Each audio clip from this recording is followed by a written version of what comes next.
Hey, everybody. He's hard to label and even harder to put in a box.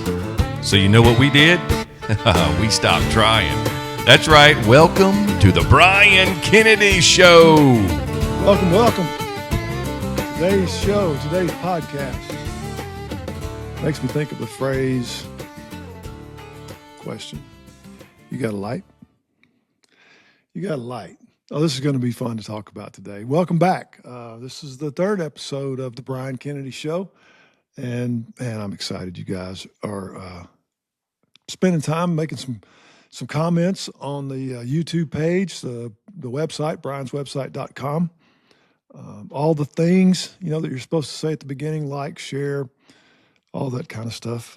Please do that and comment, because I try to answer as many as I can and love reading them. So thank you very much for those who have followed me and have come along for all these rides. Today, I'll talk about, do you have a light? That question, usually that refers to smoking, but we're not talking about smoking today. I wanted to ask you this question. I want to know if you can remember something that somebody said, it could have been a long time ago, years ago, that you still hear today. Okay? It could have been a coach, could have been a teacher, one of your parents, a friend, your husband, your wife, maybe even one of your kids. But somebody said something to you that stuck, that made an imprint. And it could have been something, 3 or 4 words. It could have been something that whoever said it had no idea that 5 years later, 10 years later, 20 years later, you would still be carrying whatever they said around with you because it made that much of an impact on you. Somehow, some way, you still carry it. I know you can remember it. Everybody can. I've never asked anybody this question where they went, I can't think of anything. We can all think of something. It's something I think that's good to think about, because once we realize that we're carrying something that somebody said to us years ago, that we have the potential to say something to somebody else that they're still carrying. So let's talk about what I call the light. Something good, something somebody said to you that was good, something that somebody said to you that a phrase like, you know what, you really got something there. That's so simple, but that could encourage somebody to keep going. A phrase like, you can do this, you got this. We all heard this, I believe in you, or, what you're doing is really helping a lot of people. Just those phrases. And I'll share one with you that this has stuck with me since I was a senior in high school. So my high school football coach, I had a knee injury my senior year. If you care to read about that, it's in my book, Andy Wouldn't Let Me, which you can find on Amazon and on bryonswebsite.com. But anyway, I had a knee injury that kept me out, I think, 9 games of regular season, and made it back, I think, maybe for partially part of the 10th game and then the state playoffs and championship. And so I'm rehabbing all those 9 weeks. And about the 10th week, my coach says, grab a football, let's go out to the field. So there's nobody out there but just me and him. I love this coach. But I was intimidated by him for sure, and I paid attention to everything he said. So we're out there on the football field. It's fall, and it's cold. And he was a quarterback in college and just a brilliant mind and a great motivator. He doesn't say a whole lot. We're just out there, and he says, I want you to run some routes. I was playing tight end that year. And he said, I just want to throw you some balls. So what he's doing is he's checking to see, how I'm cutting with my knee and, how much weight I'm putting on it, et cetera. So I'm running some of these routes. He's throwing me the ball. It's just me and him out there on the football field. And that within itself meant a lot to me. But I'd say about after 10 or 12 passes, he kind of, lets me come back to our little huddle, our little 2-man huddle. And he just says to me this statement. He goes, "Do you know how much better we are as a team when you're on the field?" That's all he said. And I remember I wasn't really considering the answer, but the fact that he thought that, the fact that he recognized or wanted me to recognize or wanted to encourage me or motivate me, I'm not really sure what his reason was, but it meant everything to me because I never looked at myself that way. And it just stuck with me. And it motivated me to, no matter what team I was on, that I wanted to make that team better. I wanted to live up to his standard. Like if I'm going to be on the field and he thinks that our team is better with me on the field, then I better play where we're better with me on the field. It really stuck with me. So do you have something like that? Do you have something somebody said to you that just set you on a path to do better, to be your best, and to help other people? Because that was the other thing about that statement. It wasn't just you're better, Bryan. It's we're better with you. Man, it really kind of set the tone for maybe how I wanted to be as a man, to participate that way. And so I hope that somebody has spoken some light into you that way. I hope somebody has said something to you that motivated you where you're like, I've got to raise the bar or keep raising the bar and help everybody else because, like I said before, our purpose in life is not ourself. And so there he was recognizing that fact. Okay, then there's this other side. There's this side where somebody says something to you that really doesn't have a lot of light in it. Somebody says something to you that I would consider as dark. And I don't mean dark and, I don't know how to say that. I don't mean darkness like evil dark. I guess you could take it that way if you wanted. But I mean just something that somebody said that just wasn't very nice, but it kind of labeled you, or at least you labeled yourself. Because not every sentence is light. Not everybody says something to you. There are words that people say that damage, that really impact the same way that light impacted me when my coach said that to me. I've had somebody say something totally opposite that did the exact same thing, but in a negative way or in a dark way. That's kind of scary because words are, man, they're powerful. And the tongue is liable to get out of control. I know I've let my tongue get out of control in my life and said things to people that I wish I would have never said. But the thing is, when that person says something light, you believe it. When the person says something that's dark, you believe it. In my situation, and I won't name who the person was because I wouldn't want to hurt them, but this stuck with me forever. So when I was in high school, going back to high school, it's interesting that both of these happened to me in high school.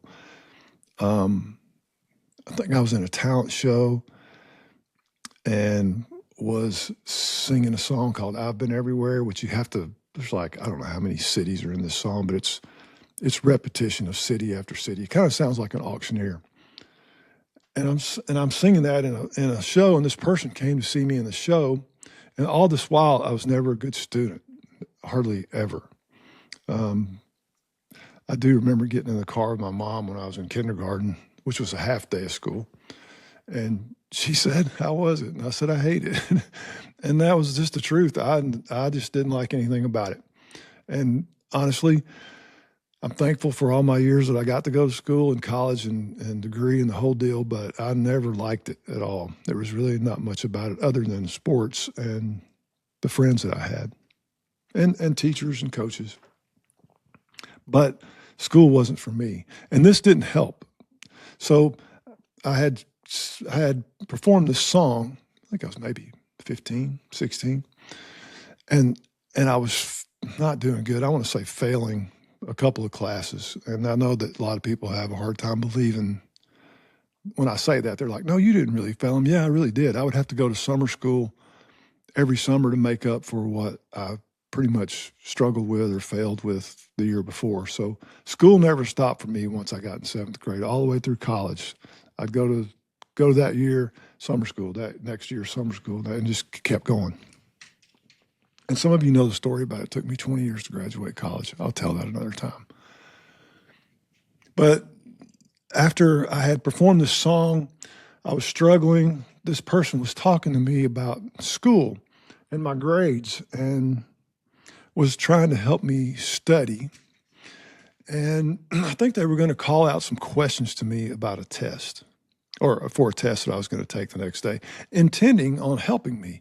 And that's the other part. Somebody can say something to you that's really hurtful, and their intent is to help you. I don't mean by what they say, but like this person was in it because they loved me or cared for me anyway, in some form.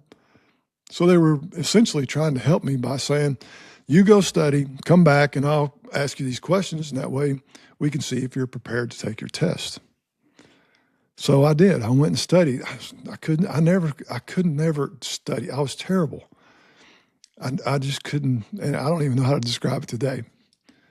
So I went and did that, and then went back, and this person was nice enough to ask me questions that were, could be on this test. And I didn't get any of them right. I don't think I got one right. And this person, I remember them shutting the book and saying, are you just dumb? And I sat there and I thought, am I? And they said, you can remember all these words to this song, but you can't remember what you just studied.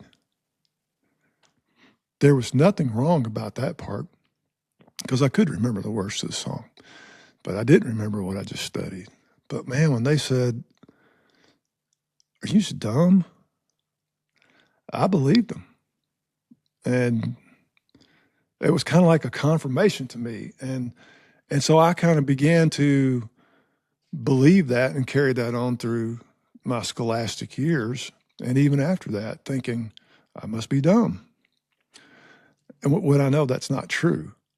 And again, this person wasn't intending to hurt me. This person couldn't figure out what I couldn't figure out.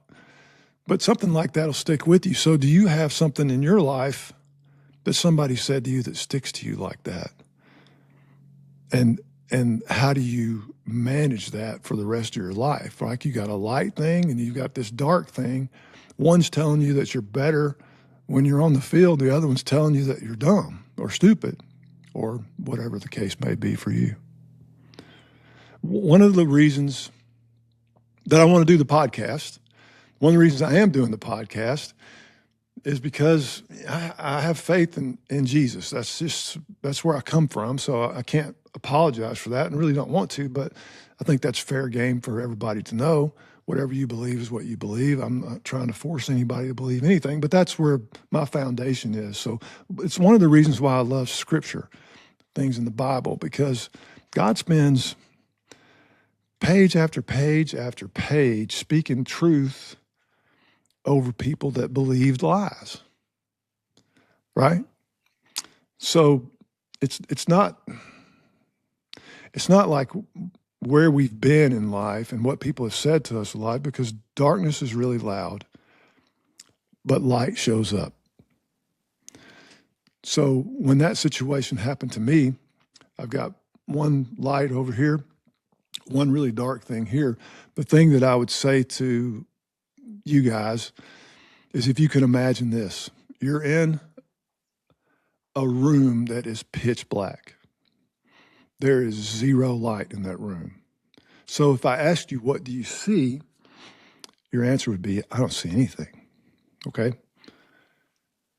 And then I would put a pinhole, I mean, just the size of a pen, not a big pen or a fountain pen, but a clothespin or whatever. Not a clothespin, a pen. And I were to punch through that blackness anywhere in what you're seeing. And behind that hole was light, and it would just be tiny. be minuscule. And then if I asked you, what do you see? Your answer would be, I see light, because there it is and everything else is black. Now, let's reverse it.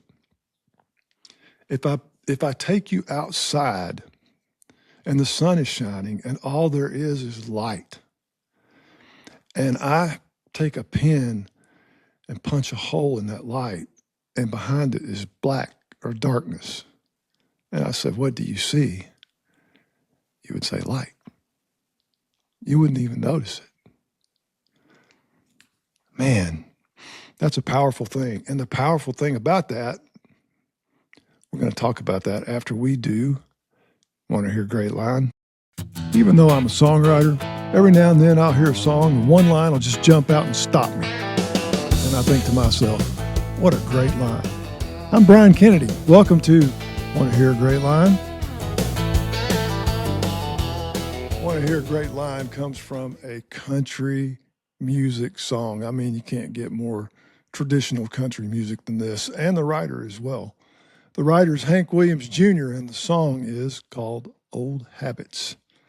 One of my favorite Hank Jr. songs, because he's taking a scenario of a person basically like trying to quit smoking and applying that to breaking up with his ex, or soon-to-be ex, or currently ex.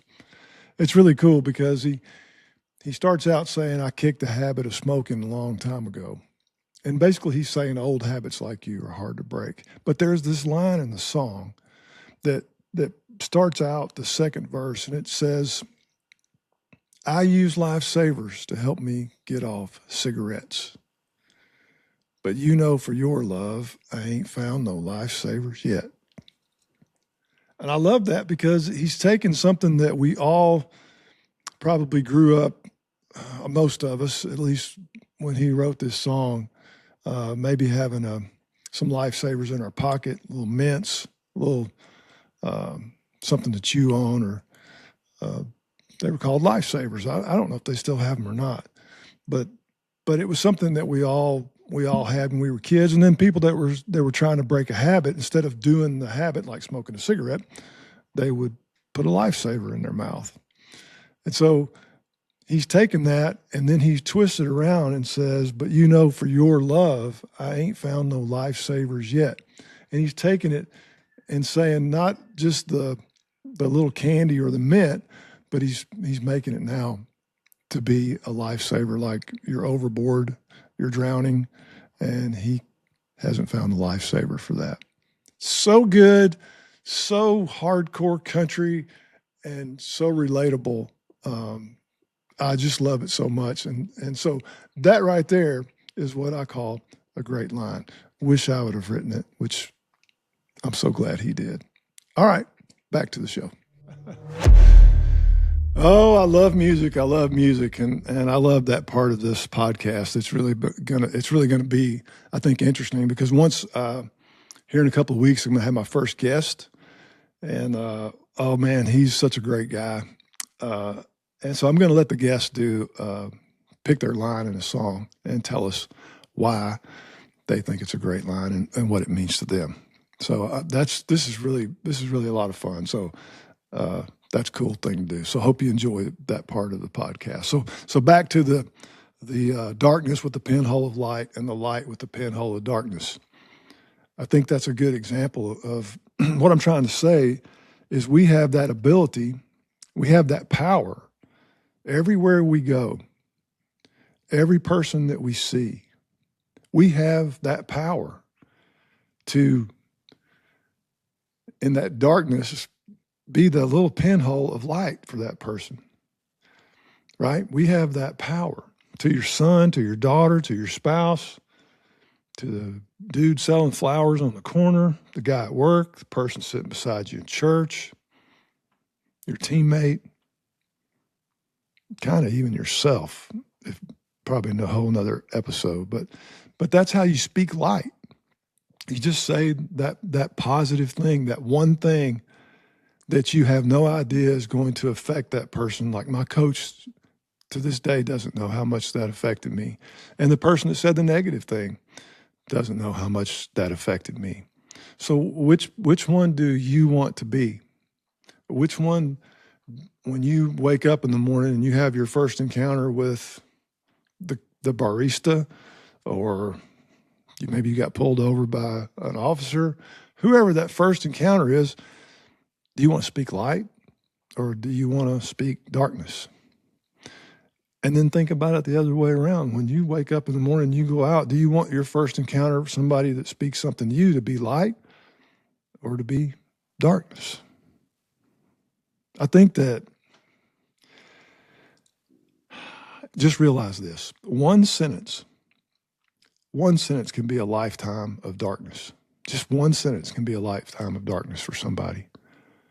But then, if that's the truth, then one sentence can be a lifetime of light. So this week, today, in your future, speak light. Man, that fires me up. I hope I do it today to everybody. All right, follow me here. Tell your friends. Click the like button. Jump up and down. Move. Exercise. I'm going to always be encouraging you to do that. Just have a great day. Follow me on Instagram, Facebook, TikTok, YouTube, Spotify, all those things. I'm really enjoying this. I got another podcast coming up pretty soon, and then my first guest will be in a couple of weeks. So thank you for being here for the Bryan Kennedy Show. Let me know what you think. Make all your comments wherever I can read them. Have a big old country and western great day. See you next time.